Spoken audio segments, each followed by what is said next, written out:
Papa Christian.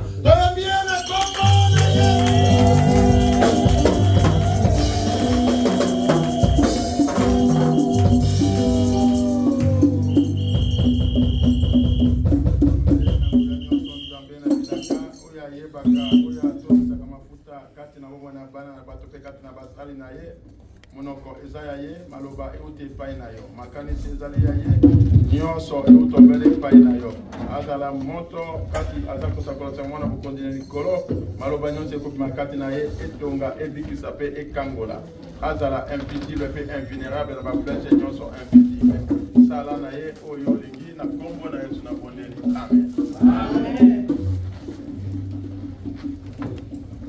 Est-ce qu'on peut acclamer le roi des rois?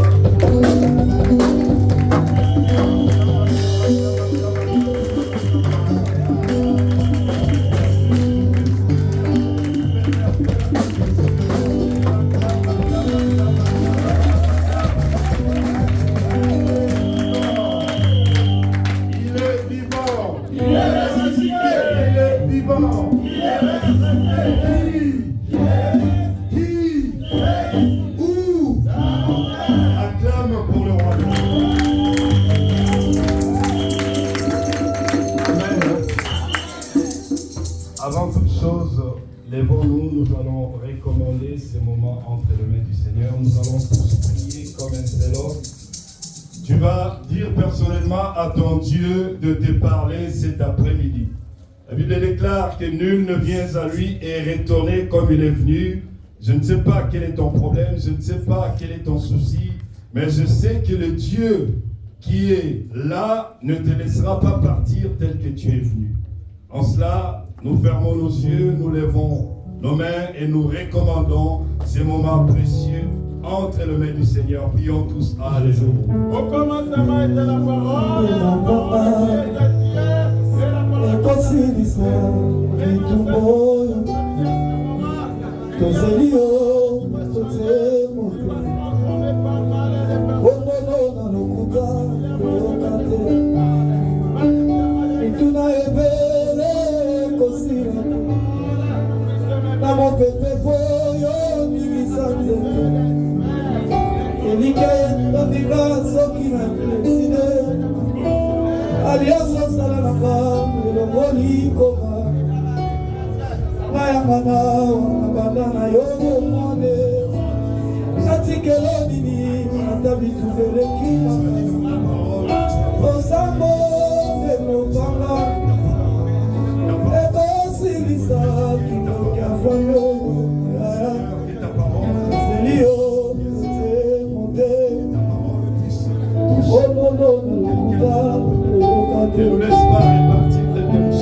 Dieu pour la grâce qui m'accorde d'être devant vous, c'est racheteux.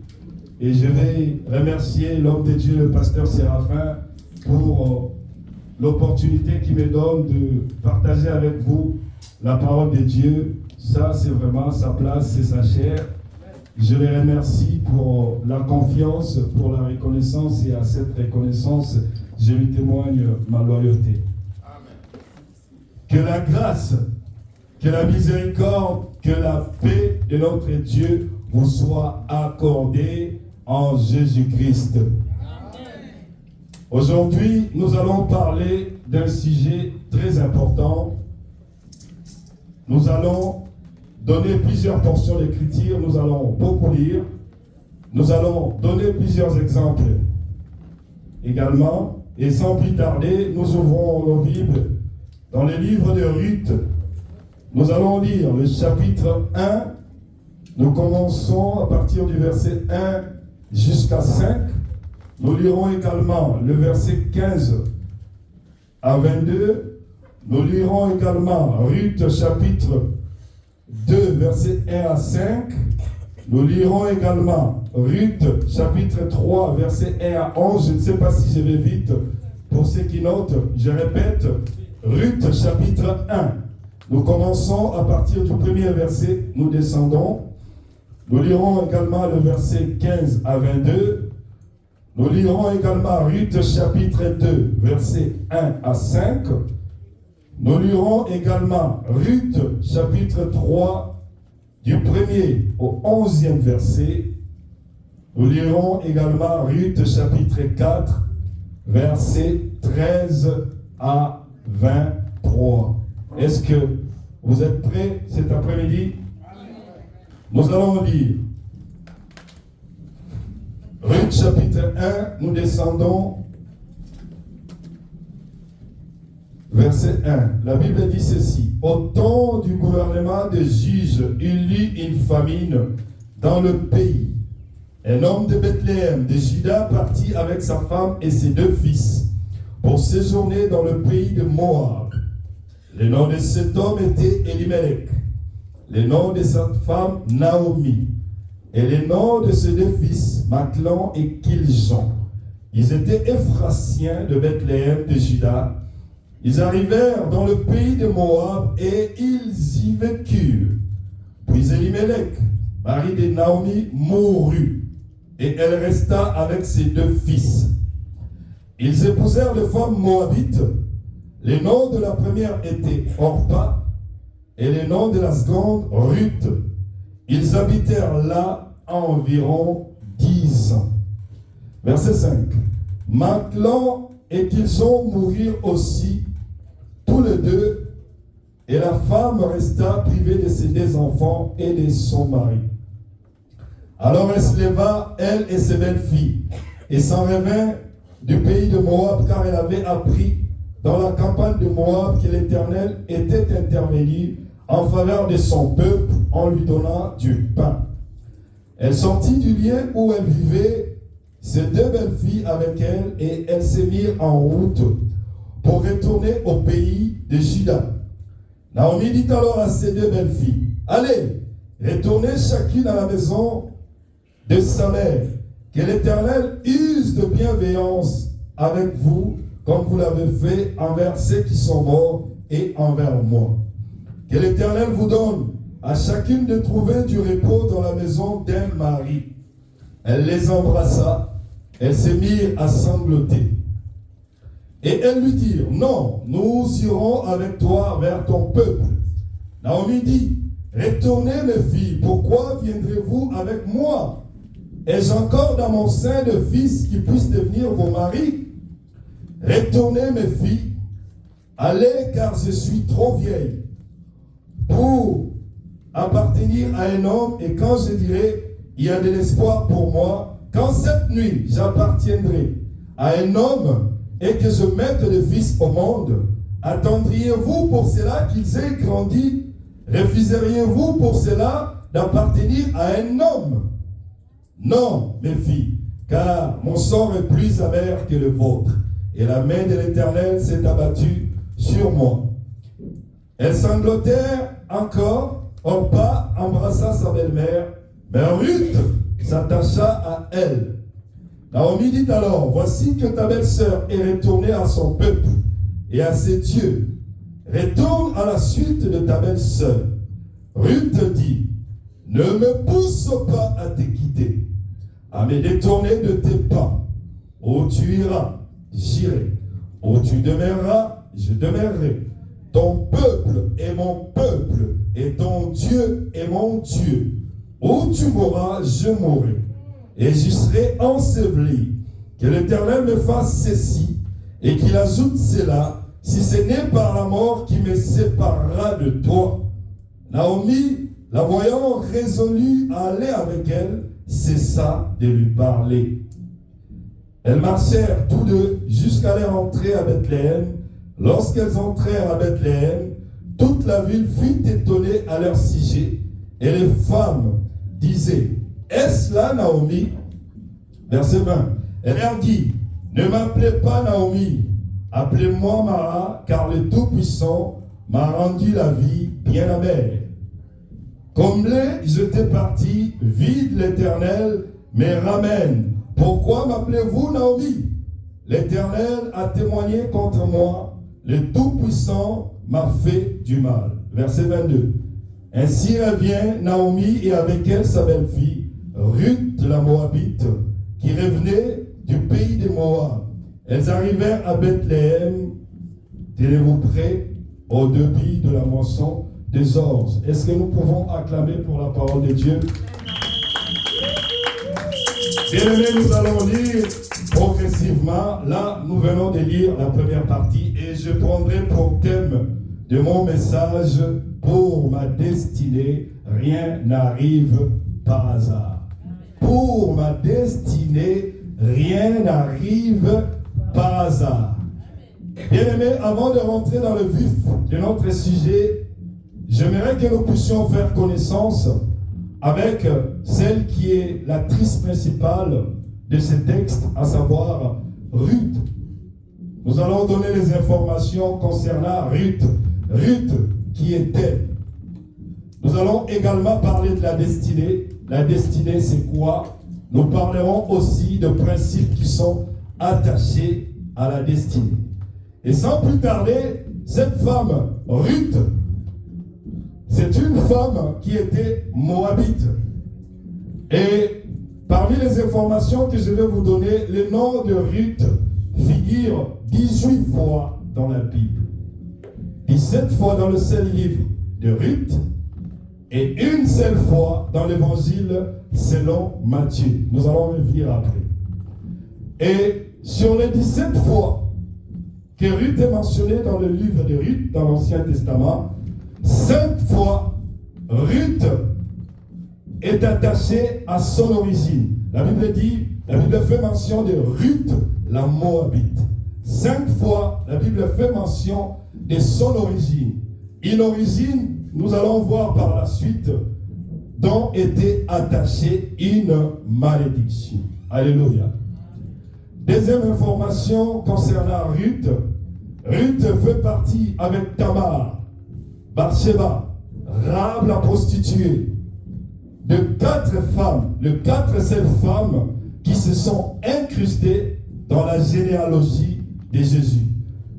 Une longue généalogie qui comporte seulement des hommes, mais ces 4 femmes, Ruth, Tamar, Rahab la prostituée et Bathsheba, feront partie de la généalogie de Jésus. Et la troisième information que je peux nous donner concernant Ruth est que Ruth, avec Rahab la prostituée, sont les 2 seules femmes païennes. Rahab la prostituée était une cananéenne. Ruth, la Moabite. Vous verrez que ces 2 étrangères, les 2 seules étrangères, les 2 seules femmes feront partie de la généalogie de Jésus, selon qu'il est écrit dans l'évangile selon Matthieu, chapitre 1. Si tu commences au verset 1 jusqu'au verset du 7, tu verras que c'est une longue généalogie où il n'y avait que des Juifs. Mais ces 2 femmes qui étaient étrangères, on nous a parlé la dernière fois de Rahab la prostituée qui avait accueilli les espions que Josué avait envoyés. Elle était cananéenne. Elle était une femme de mauvaise vie. Mais cette femme fera partie de la généalogie de Jésus. Également Ruth, qui était moabite. Je vous ai parlé tout à l'heure de la malédiction qui pesait sur le pays de Moab. En fait, si vous voulez, avant de donner les autres informations sur Ruth, le pays de Moab était maudit par Dieu. Nous allons lire Genèse, verset 14. Vous allez voir la malédiction qui s'attache à Ruth.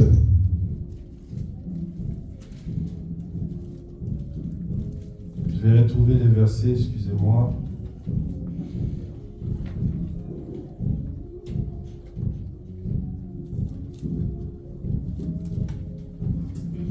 Je l'ai noté quelque part.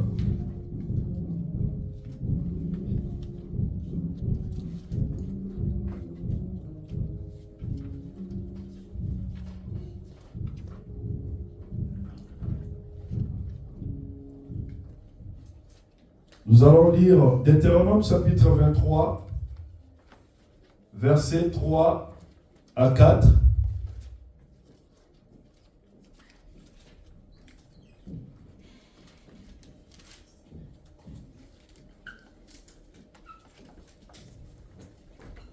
La Bible dit ceci. Un bâtard n'entrera pas dans l'assemblée de l'Éternel, même sa 10e génération n'entrera pas dans l'assemblée de l'Éternel. L'Ammonite et les Moabites n'entreront pas dans l'assemblée de l'Éternel, même leur 10e génération n'entrera pas dans l'assemblée de l'Éternel. Le verset que je cherchais, ça va revenir tout à l'heure. Genèse, l'origine de Moabite, en fait, d'où vient cette race, d'où vient ce pays, le Moab? En fait, Lot a eu des relations sexuelles avec sa fille aînée.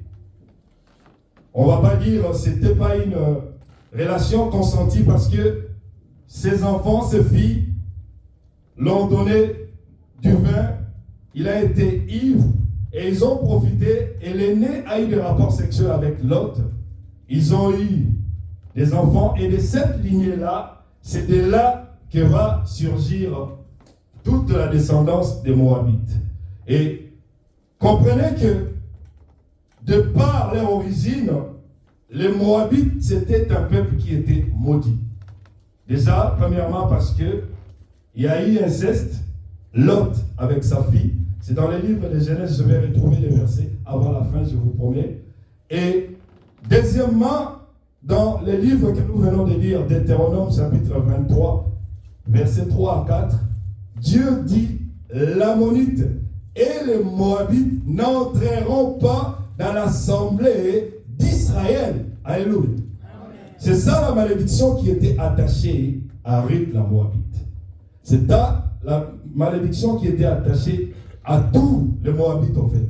Et la quatrième information, je vais revenir sur cette malédiction, la quatrième information qui est attachée à Ruth est que Ruth est la seule femme avec Esther dans la Bible, sur les 66 livres. Il y a deux femmes, il y a Esther d'une part, il y a Ruth qui ont leur nom dans un livre saint. Imaginez cette loi qui dit que l'Ammonite, la Moabite n'entreront pas dans l'assemblée d'Israël. Nous voyons comme une sorte de paradoxe. Ruth qui était païenne, qui était maudite, mais dans la Bible, parmi les 66 livres, il y a des livres de Ruth. Cinquième information concernant Ruth est que Ruth dans sa vie, nous le lirons par rapport au texte que j'ai donné par la suite, Ruth dans sa vie aura deux maris. Le premier mari s'appelle Machlon, avec lequel il n'aura pas d'enfant. Le deuxième mari, Boaz, avec lequel il aura un enfant. Et Ruth, la sixième information est que son mari, c'est lui qui va devenir son mari Boaz. Il est comme le type ou l'image de Jésus-Christ parce que la Bible dit que Boaz avait les droits de rachat. C'est pourquoi je peux dire que Jésus-Christ est mon Boaz parce qu'il m'a racheté de la même manière de vivre. Donc Boaz était le type, Boaz était l'image de Jésus-Christ. Voilà les informations concernant Ruth, la Moabite. Cette femme qui était maudite dès le départ, parce que la malédiction pesait sur tout le peuple de Moabite. Et cette femme va se retrouver dans l'assemblée d'Israël. Nous allons voir, par rapport au texte que j'ai donné, que toute le péripétie, tous les événements et le timing qui a fait que Ruth puisse entrer dans l'assemblée d'Israël, rien n'a été fait par hasard. Donc tout était calculé. Les Écritures vont nous le démontrer. Tout était calculé. Les cours des événements, le timing était parfait. que rien n'était au hasard. Acclamons Dieu pour l'homme de Dieu qui vient de me donner. C'était Genèse 19, moi je disais 14. Nous allons le lire. Genèse 19. J'ai tellement préparé cet enseignement, il y a beaucoup de choses à parler, donc des fois il y a des choses qui se bousculent dans ma tête. Genèse chapitre 19. Nous allons lire à partir, le titre déjà, le fils de Lot, origine des Moabites et des Ammonites. Nous commençons par le verset 30. Lot monta de Tsoar pour habiter avec ses 2 filles dans la montagne, car il craignait de rester à Tsoar. Il habita dans une caverne. Alors l'aîné dit à la cadette, notre père est vieux, et il n'y a point d'homme dans le pays pour venir vers nous, selon l'usage naturel. Viens, faisons boire du vin à notre père, et couchons avec lui, afin de donner une descendance à notre père. Elles firent donc boire du vin à leur père cette nuit-là, et l'aîné alla coucher avec son père. Il n'avait sa connaissance ni quand elle se coucha, ni quand elle se leva. Le lendemain, l'aîné dit à la cadette, j'ai couché la nuit dernière avec mon père. Faisons-lui boire du vin encore cette nuit, et va coucher avec lui, afin de donner une descendance à notre père. Si vous continuez à lire, vous verrez l'origine de la malédiction des Moabites. Ces 2 filles qui étaient restées avec Lot, ils se sont dit, il n'y a presque personne. Nous sommes 3. Quelque part, on peut dire que c'était légitime pour essayer de multiplier leur lignée, mais l'inceste est interdit devant Dieu. Alléluia. Ce n'était pas légitime. Voilà que l'aîné va coucher avec son père. Ils vont avoir des enfants. Et toute cette lignée-là, c'est ce qui constitue le pays des Moabites. Donc, tout le pays des Moabites trouve leur origine de cet inceste. D'où la malédiction qui pesait sur tous les Moabites. Alléluia. Amen. Et donc, je disais, à part Genèse 19 que nous venons de lire, si on se fie à Deutéronome chapitre 23 que nous venons de lire, la Bible dit, l'Ammonite et les Moabites n'entreront pas dans l'assemblée d'Israël. Mais cette femme, à cause de sa détermination, à cause de sa volonté, va se retrouver dans l'assemblée d'Israël. Elle va même devenir l'arrière-grand-mère de Jésus qui était juif. Comment vous expliquez ça? Dieu qui est saint, Dieu qui ne transige pas avec sa parole. La Bible dit qu'il n'est pas un homme pour mentir, ni un fils de l'homme pour se repentir. Il est derrière sa parole. Les prescriptions, les ordonnances de Dieu, telles qu'elles sont données, Dieu ne peut pas transiger, mais à une exception près. Alléluia. Amen. Dieu peut être amené à transiger sa loi pour toi, bien-aimé. Dieu peut être amené à changer sa loi rien que pour toi, pour que ta destinée puisse être glorieuse. Amen. Il a transigé avec Ruth.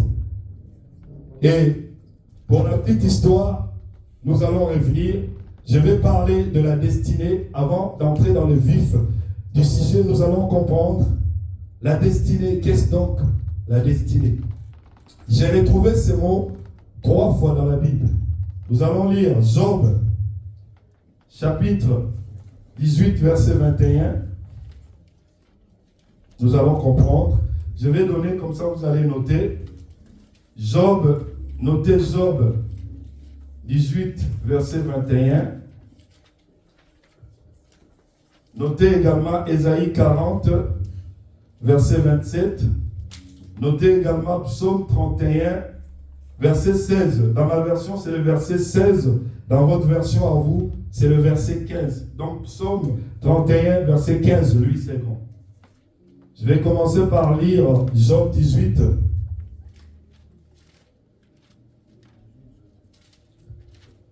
Verset 21.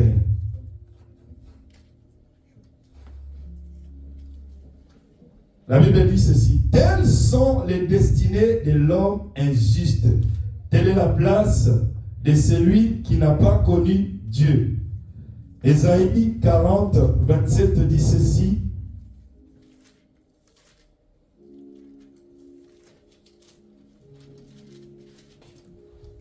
Ésaïe 40, 27 dit ceci: pourquoi dis-tu Jacob? Je commence par le verset 25. Nous allons comprendre pourquoi. À qui me comparerez-vous pour que je lui ressemble, dit le Saint? Levez les yeux en haut et regardez qui a créé les choses. C'est celui qui fait sortir leur armée au complet. Il les a appelées toutes par leur nom, par son grand pouvoir et par sa force puissance. Pas une qui fasse défaut. Pourquoi dis-tu Jacob? Pourquoi répètes-tu Israël? Écoutez bien, ma destinée est cachée à l'Éternel. C'est la deuxième fois qu'on retrouve le mot destinée dans la Bible. Ma destinée est cachée à l'Éternel. Mon droit passe inaperçu de mon Dieu. Donc ici, c'était quelqu'un qui était en train de se plaindre. Pourquoi dis-tu Jacob? Pourquoi dis-tu Israël? Il dit, ma destinée est cachée en Christ. Nous allons voir également Psaume 31,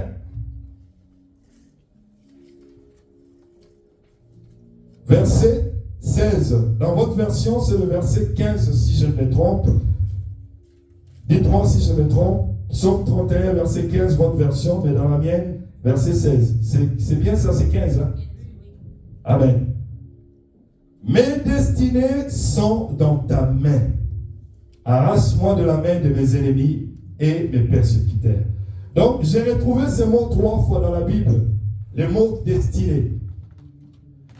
La destinée, qu'est-ce donc la destinée? Nous allons donner 2 définitions du terme destinée. Une définition générale, pour ne pas dire générique. La destinée, si vous voulez, c'est l'ensemble des événements qui composent la vie d'une personne. La destinée, c'est l'ensemble des événements qui composent la vie d'une personne. Cet ensemble des événements est connu d'avance, avec un côté presque irrévocable dont la volonté de l'homme n'intervient pas. Ça, c'est la définition de la destinée. Si tu consultes Larousse, les dictionnaires, tu verras cette définition-là. La deuxième définition, toujours générale, la destinée, c'est une puissance souveraine ayant réglé d'avance ce qui doit être et ce qui doit arriver. La destinée est une puissance souveraine ayant réglé d'avance ce qui doit être et ce qui doit arriver. C'est que voyez-vous, dans cette deuxième définition générale aussi, la volonté de l'homme n'intervient pas.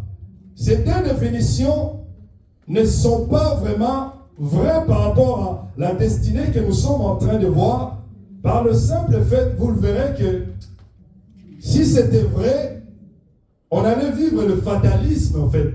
On allait être comme des marionnettes. Vous connaissez des marionnettes, des morceaux de papier. On peut utiliser dans une pièce de théâtre. Il y a un homme derrière, il touche, il te fait bouger la main, le bras, la jambe. C'est ce qu'on appelle marionnette en fait. Donc si ces 2 définitions étaient vraies, on allait vivre le fatalisme. Donc on allait être comme des marionnettes. En fait, on allait subir la destinée. Mais écoutez selon la pensée biblique. Qu'est-ce que la destinée? Selon la pensée biblique, par rapport aux 3 textes que nous venons de lire, la destinée, c'est la finalité de quelque chose. C'est la finalité de quelqu'un. Mais c'est une finalité qui a été pensée, voulue, programmée, planifiée par Dieu, tenez-vous prêts, mais dont toi et moi, nous avons un rôle à jouer. Une finalité de quelqu'un ou de quelque chose. Selon la pensée biblique, voyez-vous, en rapport avec la destinée, il y a d'une part Dieu qui décide programme, qui planifie, qui pense pour toi et moi. Mais toi et moi, nous avons un rôle à jouer. C'est comme dans l'alliance, au fait, le pasteur nous avait parlé de l'alliance. Dans l'alliance, il y a deux parties. Il y a Dieu d'une part, il y a l'homme de l'autre part. Quand Dieu a fait alliance avec nous, il a dit, vous serez pour moi un peuple, je serai pour vous un Dieu. Vous serez pour moi le Fils, je serai pour vous votre Père. Donc il y a deux parties. Et qui dit deux parties suppose qu'il y ait des clauses. Une alliance, c'est comme un contrat. Dans un contrat, il y a les clauses du contrat. Dieu fait sa part, l'homme aussi fait sa part. La part de Dieu, c'est sa parole. C'est exactement la même chose avec la destinée, en fait. Ta destinée à toi ne peut pas être décidée d'avance sans que toi, tu puisses avoir quelque chose à y faire. Si tu veux que ta destinée soit glorieuse, tu vas agir fidèlement à la parole de Dieu. Si tu veux que ta destinée ne soit pas glorieuse, beaucoup de gens ont vu leur destinée finir par des morts brutales, alors qu'ils n'allaient pas mourir.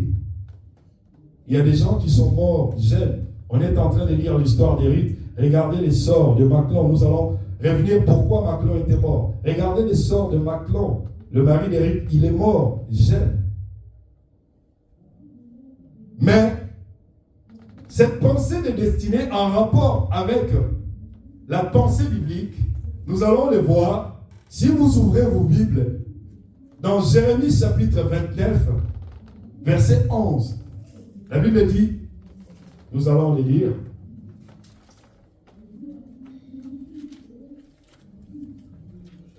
Nous connaissons tous ces passages. La Bible dit ceci. Je connais moi le dessein que j'ai formé à votre sujet. Dans votre version, la Bible dit, je connais moi les projets que j'ai formés à votre sujet. Oracle de l'Éternel, dessein de paix et non de malheur, afin de vous donner un avenir fait d'espérance. Alléluia. Amen. Donc, en rapport avec la définition biblique de la destinée, quand on lit ce texte de Jérémie 29, verset 11, nous voyons que Dieu, dès le départ, a pensé, a programmé, a défini, a planifié des projets pour toi et moi. Il dit des projets de paix et de bonheur afin de vous donner une espérance. Alléluia. Amen. Je ne sais pas si vous me comprenez. Donc, comprenez que pour ta destinée, tu as un rôle à jouer. Bien que Dieu a dit qu'il a des projets de bonheur pour toi, des projets de paix, tu as un rôle à jouer. Et nous allons voir, David a vu cela. David a dit, alors que je n'étais qu'une masse informe, tu me connaissais. Alors que j'étais une masse informe, tu me connaissais et tu savais même les jours qui allaient exister dans ma vie avant que ces jours-là puissent exister. Alléluia. Amen. C'est dans le livre des Psaumes, chapitre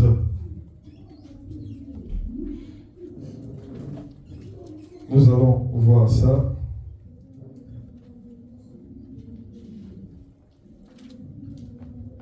Psaume 139, je pense.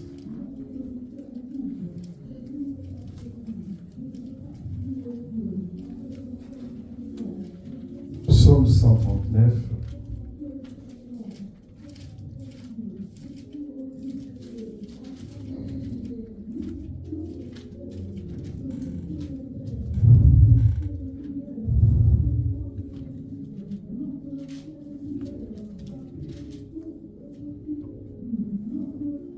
Verset 16. Dans votre version, je crois que c'est le verset 15 si je ne me trompe. La Bible dit, quand j'étais qu'immense informe, tes yeux me voyaient. Et sur ton livre étaient tous inscrits les jours qui étaient fixés Écoutez bien, avant qu'aucun d'eux n'existât.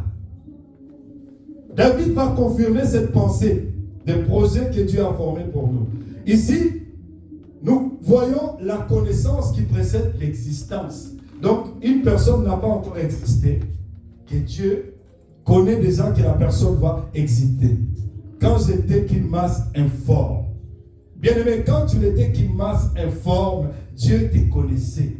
Avant que tu sois dans le sein de ta mère, Dieu te connaissait. Bien-aimé, je suis en train de te dire que tu n'es pas une erreur, tu n'es pas le résultat de la fusion de l'amour entre ton père et ta mère, mais Dieu te connaissait avant même que tu sois placé dans le sein de ta mère. Amen. Avant que tu ne sois une masse informe. Donc, Dieu, dans son omniscience, il y a la connaissance qui précède l'existence. Peu importe ton origine, peu importe que tu sois le fruit d'un inceste, peu importe que tu sois le fruit d'un viol, peu importe d'où tu viens, sache que Dieu te connaissait avant que tu ne puisses naître. Il ne faut pas culpabiliser par rapport à tes origines. Ne culpabilise pas, bien-aimé. David dit, avant que je ne sois une masse informe, tu me connaissais. Donc, tu n'es pas le fruit du hasard. Tu n'es pas une erreur, bien-aimé. Avant que ton père et ta mère puissent fusionner, tu as existé. Nous allons voir cette pensée quand Dieu appelle Jérémie à être prophète des nations. Jérémie chapitre 1, lisez le verset 5. Vous verrez, Dieu va dire à Jérémie des choses qui sont troublantes. Il lui dit, nous allons lire ça. Moi, je préfère que la Bible parle aujourd'hui. Jérémie chapitre 1, nous lisons le verset 5. Vocation de Jérémie. Écoutez ce que Dieu dit. On commence par le verset 4. La parole de l'Éternel me fit adresser en ces mots. Avant que je te forme dans le ventre de ta mère, je te connaissais. Avant que tu ne sortes de son sein, je t'avais consacré, je t'avais établi prophète pour les nations. Des choses troublantes. Il dit à Jérémie, quand il l'appelle pour sa vocation, pour lui dire que tu n'as aucune raison, tu n'as aucune excuse à me donner quand je t'appelle. C'est ça que nous faisons. Des fois, quand Dieu t'appelle, il y a la volonté de l'homme qui se trouve confronté à la volonté suprême de Dieu. Tu hésites, alors que Dieu connaît tes limites. Dieu connaît que s'il t'appelle, il sait ce qu'il va faire de toi. De toutes les façons, Dieu, quand il appelle quelqu'un, il n'appelle pas quelqu'un qui est déjà équipé. Quand Dieu appelle quelqu'un, c'est pour l'équiper, pour qu'il puisse faire son œuvre. C'est ce qu'il a fait avec Jérémie. Et quand tu as l'appel de Dieu, il ne faut pas tâtonner. Ne regarde pas ta jeunesse, ne regarde pas, non, je suis une femme, non, je suis vieux. Quand Dieu t'appelle, accepte. Dieu sait pourquoi il t'appelle. Il va t'équiper par la suite pour que tu puisses faire son œuvre à lui. Alléluia. Amen. Il dit à Jérémie des choses troublantes. Il dit, avant que tu ne sois dans le sein de ta mère, je te connaissais. Bien-aimé, Dieu nous connaît avant que nous puissions naître. L'apôtre Paul va confirmer cette pensée. Nous allons le lire également, Galates chapitre 1, verset 15.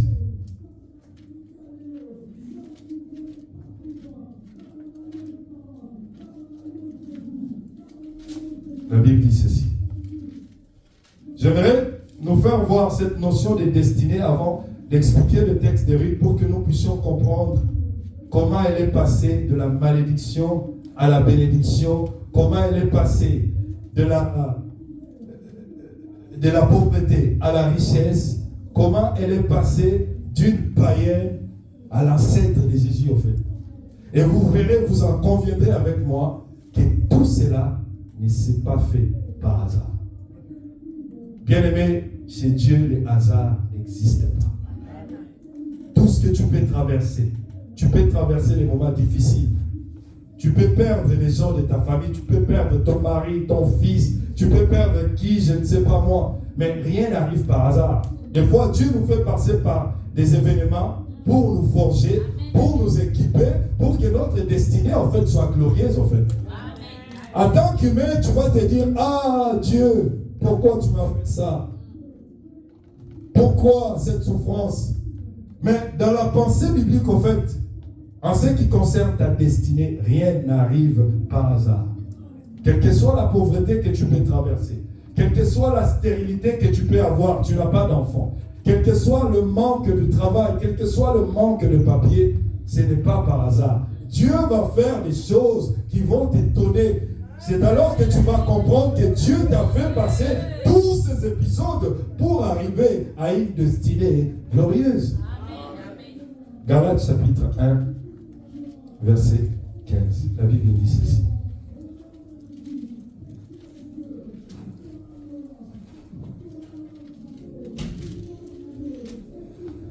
Galates chapitre 1, verset 15. Écoutez, mais quand celui qui m'avait mis à part dans le sein de ma mère et qui m'a appelé par sa grâce, mais quand celui qui m'avait mis à part dans le sein de sa mère. Donc l'apôtre Paul, nous connaissons tous son histoire. Ici il dit, quand celui qui m'avait mis à part. Donc même quand il était persécuteur des chrétiens, quand il tuait les chrétiens, Dieu l'avait déjà mis à part. Est-ce que vous pouvez comprendre ça? Dieu a fait tant de mal à l'église. Il a compris cette pensée, il a dit, au fait, tout ce que je puis traverser dans ma vie, le pain, le malheur, le bien, le mal, la Bible dit, tout concourt au bien de ceux qui aiment Dieu. Quand tu es face aux difficultés, quand tu es devant un malheur qui te frappe, il ne faut pas tergiverser. Moi, je me rappelle encore, il y a des moments que je passais, c'était trop dur dans ma vie. Le pasteur Séraphin me disait, cette parole, tout concourt au bien de ceux qui aiment Dieu. Moi, je ne l'écoutais même pas, tellement ma peine, elle était trop douloureuse. Le pasteur m'exhorte, ça entre là, ça va là. J'ai compris, après, en fait, je vois son image en train de m'exhorter par rapport à ce que j'avais vécu. J'ai compris, en fait, que rien n'arrive par hasard. Dieu peut te séparer de quelqu'un dans ta vie. Dieu peut faire en sorte que quelqu'un meure dans ta vie. Rien n'arrive par hasard parce qu'il a un but dans ta vie. Amen. Mais nous faisons l'erreur, en fait. Orpa est parti. Naomi ne l'a pas supplié de rester. Bien aimé, quand quelqu'un veut partir de ta vie, laisse-le partir. Si tu t'hasardes à supplier la personne qui est partie de ta vie pour la faire revenir, bien aimé, tu vas galérer comme pas possible. Dieu ne fait rien par hasard. Il est capable de te séparer d'une femme, d'un homme, pour que ta destinée soit glorieuse, pour que les choses qu'il a prévues pour toi puissent s'accomplir. Dieu, l'apôtre Paul dit, avant, Dieu m'avait mis à part. Mais quand c'est lui qui m'avait mis à part dans le sein de ma mère et qui m'a appelé par sa grâce. Donc comprenons que dans la pensée biblique, dans la destinée, tu as un rôle à jouer. Il n'y a pas seulement Dieu. Dieu, il nous aime tellement. La Bible dit, nous avons tout pleinement en Christ. Mais si tu veux vivre cela, tu dois te conformer, tu dois aligner ta vie à la parole qui est la vérité en fait. Tu dois mener une vie de sanctification. La vie de sanctification fera reculer l'ennemi de ta vie. La vie de sanctification fera reculer le diable de ta vie. Même si le diable vient te chercher, il peut y arriver. Nous le verrons avec les exemples bibliques des gens qui ont été frappés par le diable. Ils pouvaient maudire Dieu. Ils pouvaient dire non, ce Dieu-là n'est pas pour moi. Mais ils ont compris que tout ce qu'ils ont vécu, c'était pour que leur destinée soit glorieuse. Alléluia. Amen. Nous allons voir la vie de Job. Si vous lisez dans les livres de Job, chapitre 19, verset 25, alors qu'il était terrassé par la maladie, alors qu'il était, je ne sais même pas comment décrire, je ne sais pas s'il y a des hommes qui ont eu la maladie que Job avait eue, il pelait des peaux. Sa femme, ses amis sont venus, ils lui ont dit, mais quel est ce Dieu qui t'abandonne? Mais maudit ce Dieu. Il a dit, je sais que mon Rédempteur est vivant. J'aimerais entendre quelqu'un qui sait dans sa vie. J'aimerais entendre quelqu'un qui sait dans sa vie. Bien aimé, Job a dit, je sais. Alléluia. Il ne savait pas que l'origine de sa maladie, c'était voulu par Dieu. Il y a des choses qui nous arrivent, c'est Dieu qui le veut. Parce que Dieu a permis à Satan de toucher à la vie de Job. C'était juste pour tester si Job était intègre ou pas. Satan a touché la vie de Job. Mais Job ne pouvait pas régner son Dieu. Ses enfants sont morts. Il a tout perdu. Bien-aimé, j'aimerais que tu te mettes à la place de Job. Je ne sais pas si c'était toi. Si tu allais continuer à prier même. Mais Job, il a dit, je sais que mon Rédempteur est vivant et qu'il s'élèvera les derniers. Et si tu lis, à la fin, il a dit, mes yeux les verront. Bien aimé, quel que soit ce que tu peux traverser dans ta vie. La maladie. Tu as une maladie chronique. Le médecin t'en dit, c'est incurable. Tu es stérile. On t'a dit que tu ne vas jamais avoir d'enfant. Laissez-moi vous dire que le dernier parole appartient à Dieu. Laissez-moi vous dire que c'est lui qui est le Rédempteur. Il s'élèvera le dernier et il va s'élever pour te donner les enfants. Toi qui es stérile, il va s'élever pour te donner la bénédiction. Toi qui cherches la bénédiction, il va s'élever pour te donner un emploi. Toi qui cherches un emploi. Ne pleure pas, ne pleure pas, ne pleure pas. Rien n'arrive par hasard dans la vie de chrétien. Rien n'arrive par hasard. Essaye de penser à tout ce qui est déjà arrivé dans ta vie, des négatifs. Pense à tout. Depuis que tu es né, essaye de penser. Vois le film de ta vie. Essaye de penser à tout ce qui t'est arrivé. Dis-toi que rien n'arrive par hasard. Ce n'est pas parce que tu as commis des choses abominables, des choses horribles, que tu es sorti de la volonté de Dieu. Non. Nous allons encore voir l'exemple de Jonas. J'ai parlé de Job. Nous allons voir l'exemple de Jonas. Jonas, Dieu lui dit d'aller à Ninive prêcher la parole de Dieu. Jonas, il ne va pas à Ninive. Il se retrouve dans un bateau. Dieu va faire que les hommes qui étaient dans le bateau puissent jeter Jonas dans l'eau.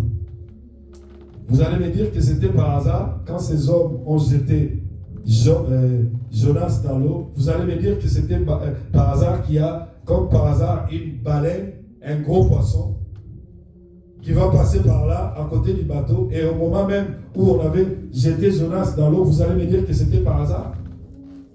Non, ce n'était pas par hasard. Parce que des milliers d'années plus tard, Jésus-Christ dira, de même que Jonas fut 3 jours dans le ventre de baleine, de même que le Fils de l'homme sera 3 jours sous la terre. Ce n'était pas par hasard. Tout était programmé. Sinon, Jésus n'allait pas dire ça. Le fait que Jonas n'ait pas fait la volonté de Dieu, le fait que Jonas ait désobéi à Dieu, cela ne fait pas qu'il était sorti de la bannière de la volonté de Dieu. Non, il était toujours dans la volonté de Dieu. Il y a des prédicateurs qui disent non, il n'a pas fait la volonté, il n'est pas dans la volonté de Dieu, c'est pour ça il a été jeté dans l'eau. Non, tout était programmé, ça devait se passer comme ça, qu'il devait être jeté dans l'eau et qu'une baleine devait l'avaler. Pas 10 jours, pas 7 jours, mais 3 jours après, le poisson vomirait Jonas. C'était l'illustration parfaite des 3 jours que Jésus allait passer sur la terre pour récupérer la clé de la mort. Et la clé du séjour des morts, c'était pas par hasard, bien aimé. Tout était fait pour que cela s'accomplisse. Alléluia. Amen. Mais que dirons-nous de Joseph? Genèse chapitre 50, verset 20.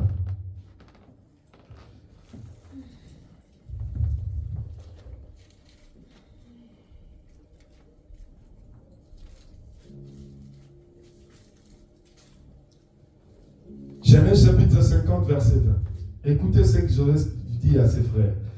Vous aviez formé le projet de me faire du mal, mais Dieu l'a transformé en bien pour accomplir ce qui arrive aujourd'hui et pour sauver la vie d'un peuple nombreux. Joseph, dans sa vie, pouvait se dire, ah, pas si abonnant dans mon âme. Il aimait tellement ses frères, mais ses frères l'ont vendu. Il y a même parmi ses frères ceux qui étaient prêts à les tuer. Ils l'ont vendu. Joseph dit, le mal que vous m'avez fait, Dieu l'a transformé en bien. Bien-aimé, ta famille peut te faire du mal. Ne pleure pas. Les gens du monde peuvent t'acculer. Les gens du monde peuvent te dire, c'est fini pour toi. Dieu va transformer le mal que le monde a prévu pour toi en bien. Rien n'arrive par hasard pour ta destinée, bien-aimé. Est-ce que tu peux crier fort? Rien n'arrive par hasard. Rien n'arrive par hasard. Si tu comprends cette notion de destinée de ta vie, tu ne vas pas tergiverser. Nous allons revenir encore sur David. David, alors qu'il était acculé partout, le roi Saül pour chasser David, pour lui faire du mal. Il était dans une grotte, il était encerclé par les troupes de Saül, et au même moment, les Philistins attaquent le pays. Les généraux de Saül sont venus lui dire, si tu attaques David, tu vas perdre ta royauté. Qu'est-ce que Saül a fait? Il a lâché, alors qu'il avait la possibilité d'écraser David, il a laissé David. Il est allé se battre pour conserver son trône.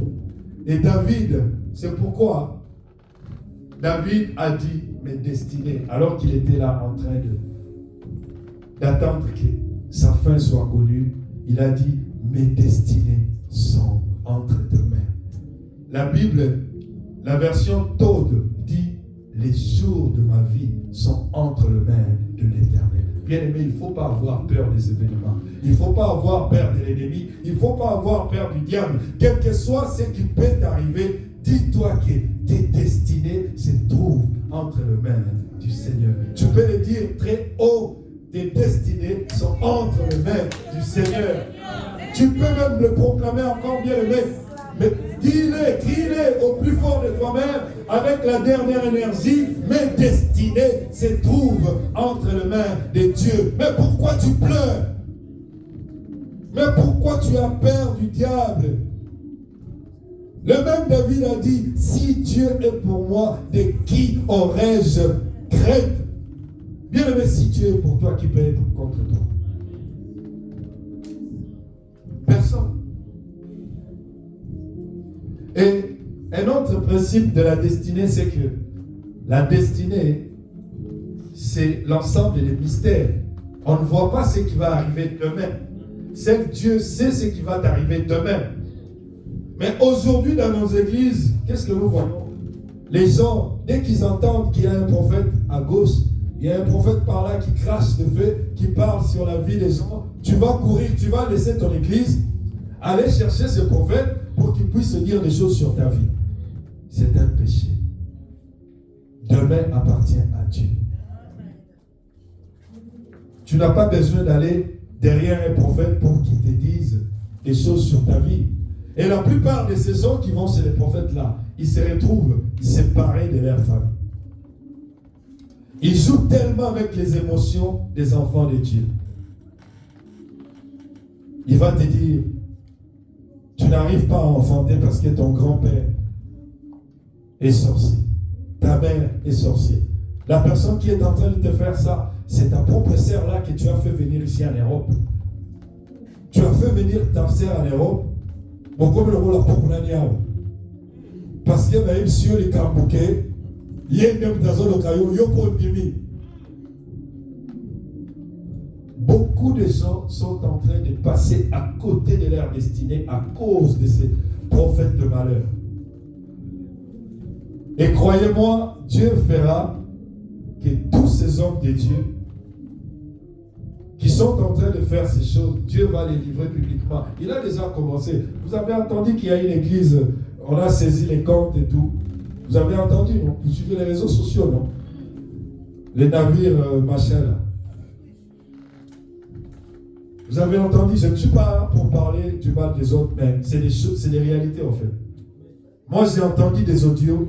En fait, ces genres des hommes, leur cible, c'est les femmes seules, les femmes qui ont des enfants handicapés. J'ai même entendu que cet homme disait aux mamans qui perçoivent les allocations handicapées de leurs enfants qu'ils ne puissent pas manger ça, qu'ils puissent lui donner, parce que si elles mangent ça, elles seront maudites.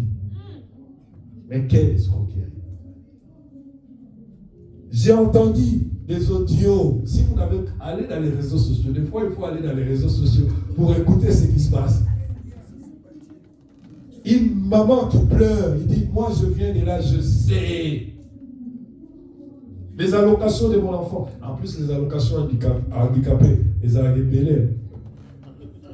Donc le mec, comment ne pas va saisir ce qui 2 millions à compte?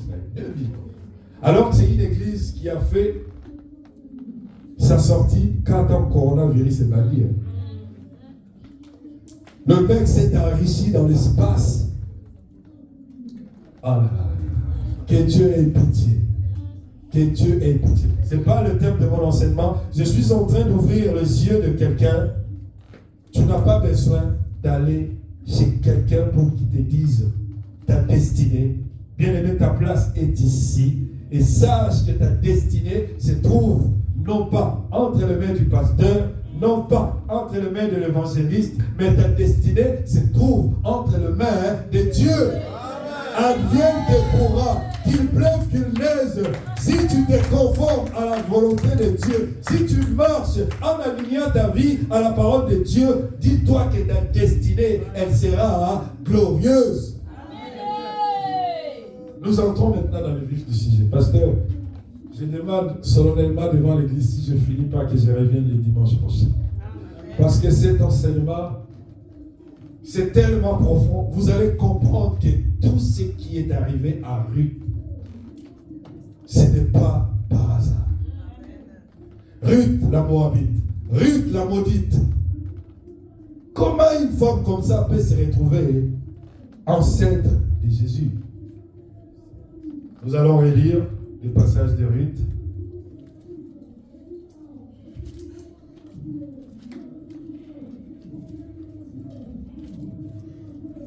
La Bible dit, en ces temps-là, au temps des juges, bien aimé, la période des juges, avant que Dieu ne puisse accorder un roi à Israël, a duré pendant 450 ans. Il n'y avait que des juges qui dirigeaient le peuple d'Israël. Juge après juge, juge après juge, il n'y avait aucun roi. Et cette période a duré 450 ans. Et la Bible dit, en ce temps-là des juges, le peuple de Dieu s'était détourné de Dieu. Il y avait une infidélité, il y avait le manque d'obéissance. Les gens pouvaient faire tout ce qu'ils voulaient en fait. Et il y a même, dans cette période-là, il y a même un lévite qui s'est permis de tuer sa femme, de couper sa femme en morceaux. Mais quel horrible! Ces versets, quand je lis, ça me donne la chair de poule. Tu tues ta femme, tu les sépares en 12 morceaux. Il a distribué chaque morceau aux 12 tribus d'Israël. Donc, les gens étaient en train de faire ce qui plaisait à Dieu, en fait. Et c'est en ce moment-là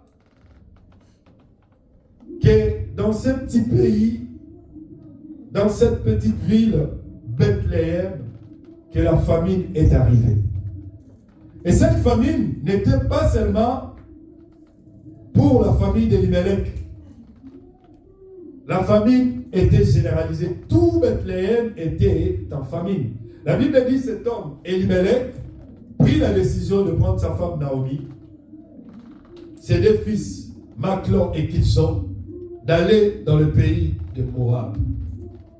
Mais quel contraste! Quel contraste! Alors que tout enfant d'Israël connaissait la loi de Dieu qui disait que l'Ammonite, les Moabites n'entreront pas dans le sein d'Israël. Donc tout enfant d'Israël pouvait aller partout, sauf chez les Moabites, sauf chez les Ammonites. Mais comment cet homme, Elimelech, dont le nom signifie l'Éternel est mon roi. Elimelech signifie l'Éternel est mon roi. Mais il va vivre, non pas comme le nom qu'il porte l'indique, il va vivre en insensé. Il va prendre sa femme, il prend ses deux fils, il l'amène dans le pays de Moab qui était considéré aux yeux de l'Éternel comme le séjour des morts.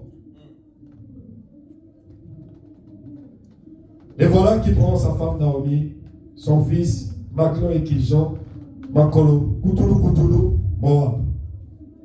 Ils sont arrivés là-bas parce que à Bethléem, il n'y avait pas de pain. À cause du pain, ils ont quitté pour aller chercher du pain dans le séjour des morts. Et comme Dieu, je disais tout à l'heure, quand la loi de Dieu est là, il ne faut pas transiger à la loi de Dieu. Dieu va frapper. Il y a une tragédie qui va arriver à cette famille.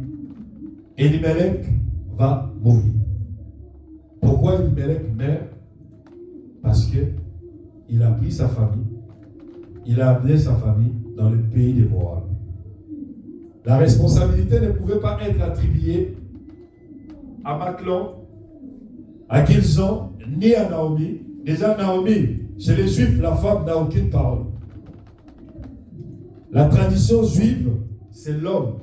L'homme et rien que l'homme. La femme n'avait rien à dire.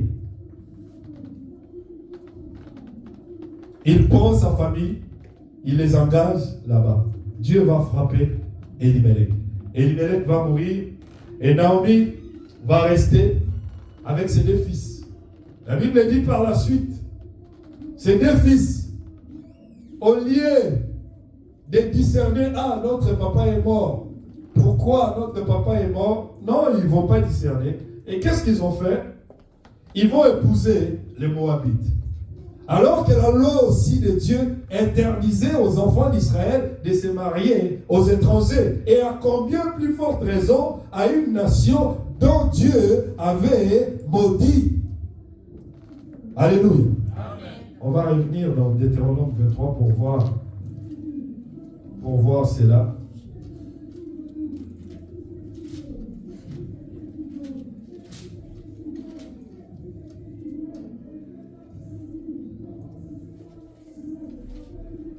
Deutéronome 23,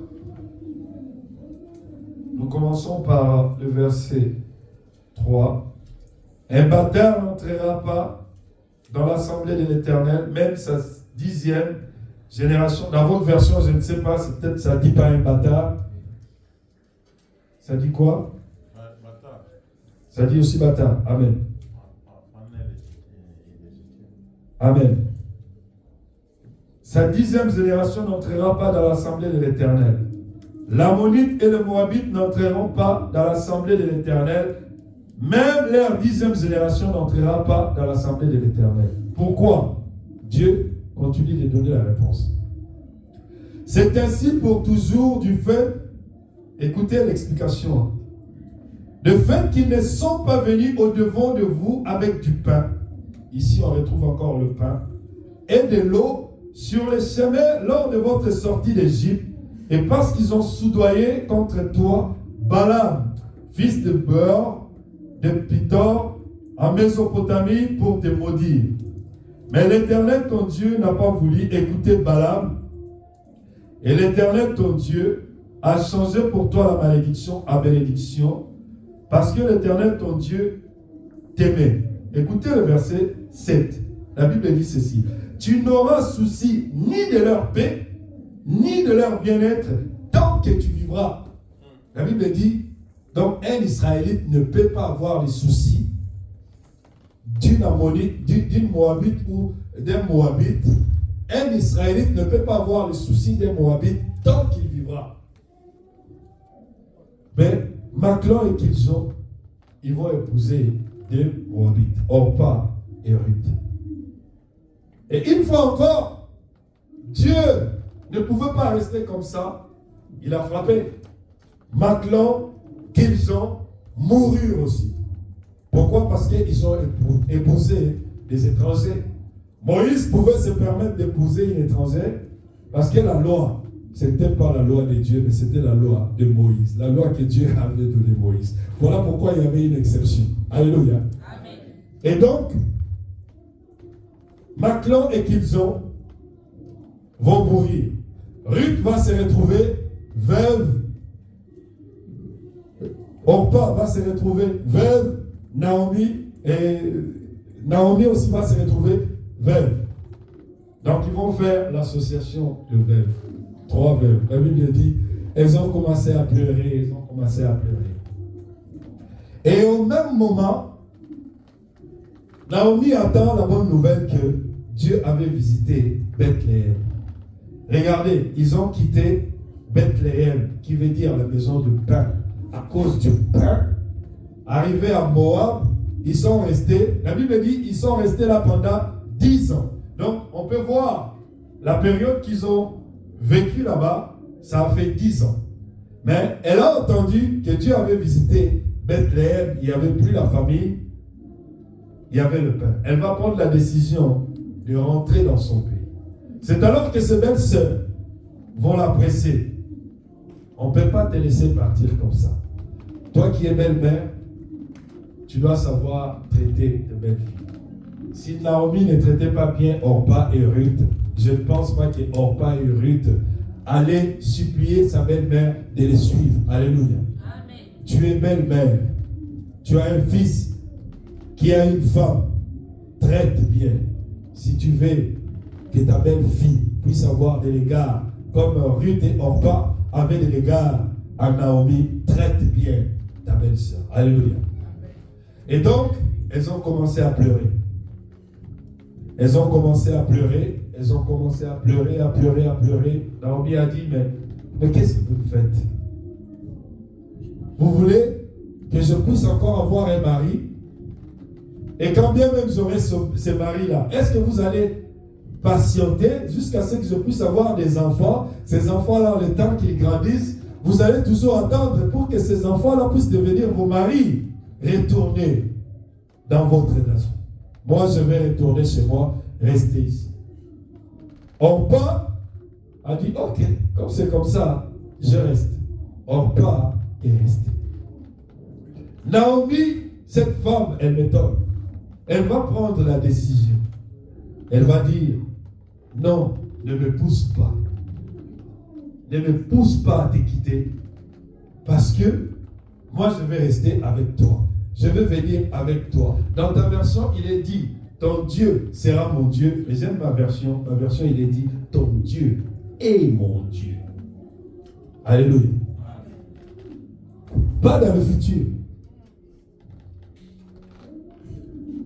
Attendez, on va finir.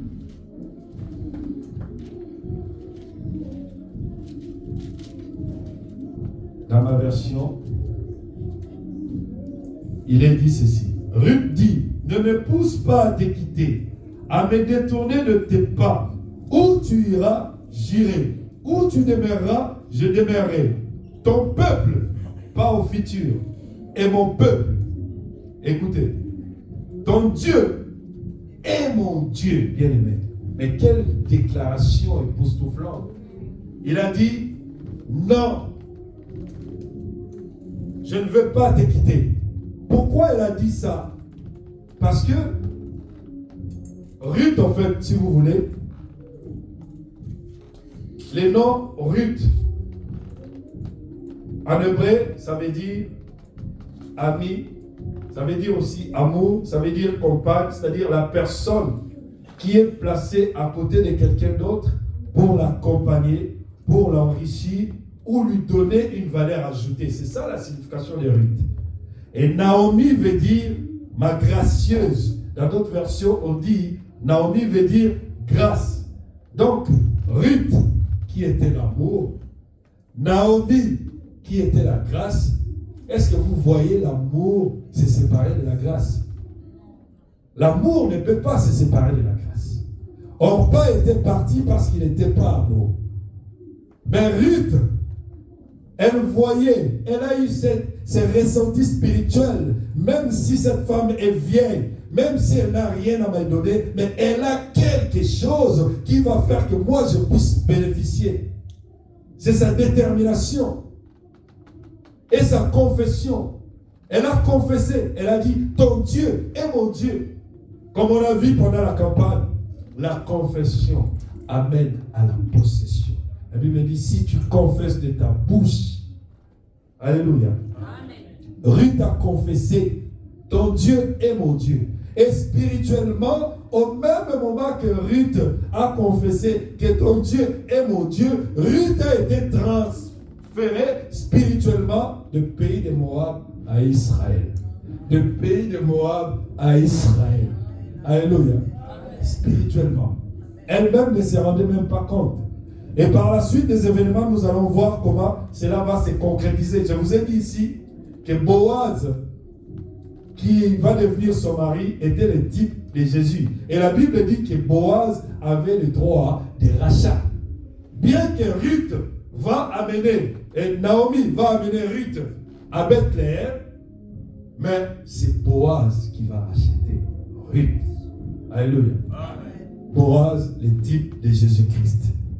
Il est venu chez le sien ne l'ont pas reçu. Voilà pourquoi toi et moi aujourd'hui, nous qui n'étions même pas autrefois dignes de recevoir l'honneur d'être appelé enfant de Dieu, parce qu'il a été rejeté, nous sommes enfants de Dieu aujourd'hui. Là aussi, c'est l'image de Jésus-Christ qui devait se marier à nous qui sommes le païen en fait. Et Ruth symbolise tous les hommes, toutes les femmes qui ne connaissent pas Dieu par le simple fait de confesser que Jésus-Christ, je l'accepte comme mon Seigneur, comme mon roi, comme de la confession survient la possession. La Bible dit, si tu confesses de ta bouche Jésus-Christ, tu seras sauvé. Quand tu acceptes Jésus-Christ, tu es sauvé. Et nous avons eu cette possibilité parce que les Juifs ont régné Jésus-Christ. Voilà pourquoi Dieu avait accordé cette brèche-là à Ruth, parce que Dieu savait ce qui allait se passer.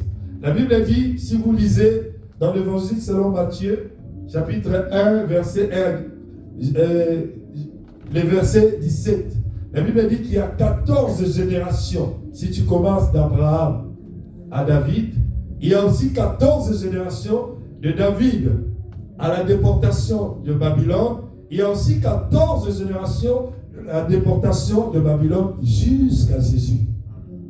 42 générations d'Abraham jusqu'à Jésus. Et dans cette généalogie, Dieu ne pouvait pas se permettre de laisser que cette généalogie soit seulement l'apanage des Juifs. Il a dit non. L'humanité, ce n'est pas une affaire des Juifs. L'humanité, ce n'est pas une affaire d'un peuple seulement. Je vais étendre mon salut à tout le monde entier. Voilà pourquoi Ruth s'est incrustée, étant qu'une païenne, dans la généalogie de Jésus. Aujourd'hui, je ne vais pas donner les clés pour avoir une destinée glorieuse. Si le pasteur le permet, je vais revenir dimanche prochain, parce que l'enseignement ne fait que commencer. Je vais nous donner les clés. Je vais parler de 4 clés précisément pour avoir une destinée glorieuse. Sachez d'ores et déjà que rien de ce qui nous arrive n'arrive par hasard. Tu peux pleurer aujourd'hui, demain, l'Éternel va essuyer tes larmes. La Bible dit, le soir, pleure, le matin vient l'allégresse. Donc le soir, l'élan d'ailleurs. Mais yebakena tombo, l'allégresse. Dans ma version, c'est dit la jubilation. Tu vas jubiler, quel que soit ce que tu traverses, même si tu es stérile, même si tu n'as pas de mari, tu n'as pas de mariage, même si tu n'as pas de papier, même si tu n'as pas de travail, rien n'arrive par hasard. Le soir, pleure, mais le matin arrive l'allégresse, arrive la jubilation. Quelle que soit la durée de la nuit, le soleil apparaîtra. Que Dieu bénisse sa parole.